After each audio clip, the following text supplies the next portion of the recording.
la page 71 du chapitre 49 de mes notes de cours, on va répondre à une première question de la section 5.9 de Séguin qui porte sur la réactance.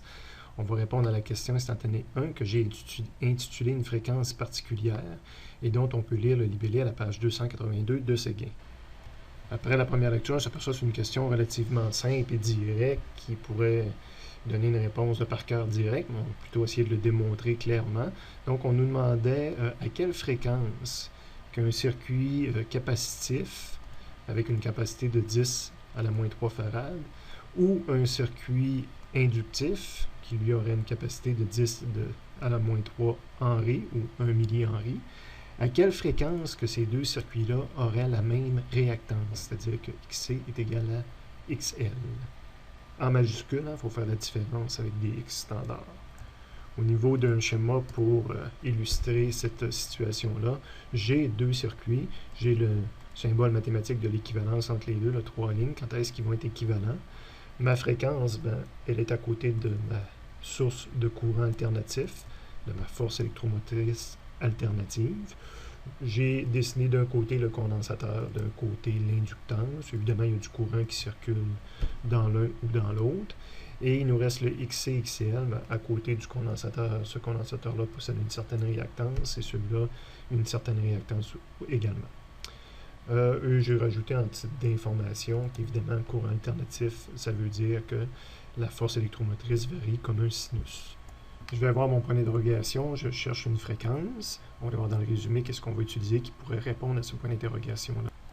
Je vais fouiller dans le résumé du chapitre 49. Première partie porte sur la section 5.8 que je ne suis pas dedans. Puis, de toute façon, je ne vois pas la fréquence à nulle part. Des fois, je vois la fréquence angulaire, mais je ne vois pas mon petit f. Je continue d'avancer. Ça, c'est des unarités pour toutes les sections 5.8 à 5.10. Et je vois mon petit f qui apparaît ici. Je continue d'avancer à la deuxième page. Ça, c'est vraiment ce qui correspond à la section 5.9, mais mon petit f n'apparaît pas. Donc, je vais vraiment utiliser la formule qui est ici. De retour à mon problème, j'ai transcrit cette formule-là. Fréquence angulaire est égale à 2πf. Même si je veux faire le remplacement par ce qui est connu, je me retrouve avec une équation qui a deux inconnus dedans. Le f ne me dérange pas, je le cherche, mais lui, ça va me prendre une autre équation pour le régler. Allons dans le résumé. Première page du résumé, j'ai de la fréquence angulaire ici, mais je vous rappelle que ça c'est pour un circuit de type LC, donc c'est pas applicable. Je m'en vais à la deuxième page. J'ai les formules qui sont ici, qui font apparaître la fréquence angulaire en fonction des réactances. De retour à ma solution, c'est les formules que je vais utiliser. Donc, premièrement, pour le condensateur, XC est égal à 1 sur oméga C. Je remplace avec les chiffres qui sont connus. Le oméga n'est pas connu, mais ça m'ajoute une nouvelle inconnue qui est XC. Donc, j'ai deux équations à trois inconnus. Je fais la même chose pour l'inducteur. Donc, je copie la formule qu'on a vue sur le résumé. Je fais mes remplacements. XL, je n'ai pas de valeur. Oméga fois 10 à la moins 3. Donc, c'est ma troisième équation avec 4 inconnus. Ça va me prendre donc une quatrième équation. Mais ce qu'il ne faut pas que j'oublie, c'est que j'en ai une équation qui est fournie dans les données du problème.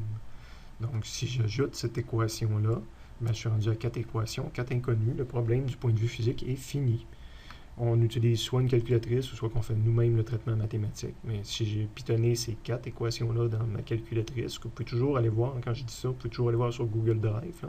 Seulement, j'ai saisi les images de ma calculatrice au moment où j'ai saisi ces 4 équations-là. J'obtiens toutes mes réponses. Ou, donc, je fais le traitement mathématique, qui dans ce cas-ci est quand même intéressant parce qu'on va retrouver la formule de base pour la résonance qu'on appelle. Donc, c'est une fréquence angulaire ou une fréquence